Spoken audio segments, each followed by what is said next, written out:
আয়াত ২৪।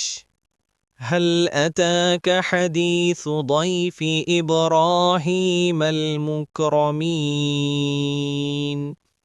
অনুবাদ: আপনার কাছে ইব্রাহিমের সম্মানিত মেহমানদের বৃত্তান্ত এসেছে কি? আয়াত ২৫।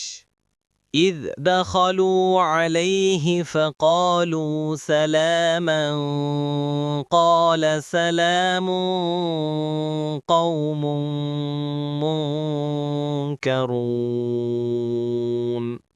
অনুবাদ: যখন তারা তার কাছে উপস্থিত হয়ে বলল, সালাম, উত্তরে তিনি বললেন, সালাম, এরা তো অপরিচিত লোক।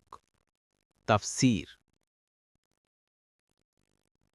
১ নং ফুটনোটের বিবরণ। মুনকের শব্দের অর্থ অপরিচিত। বাক্যের অর্থ এই যে, ফেরেশতাগণ মানব আকৃতিতে আগমন করেছিল। ইব্রাহিম আলাইহিসসালাম তাদেরকে চিনতে পারেননি। তাই মনে মনে বললেন, এরা তো অপরিচিত লোক।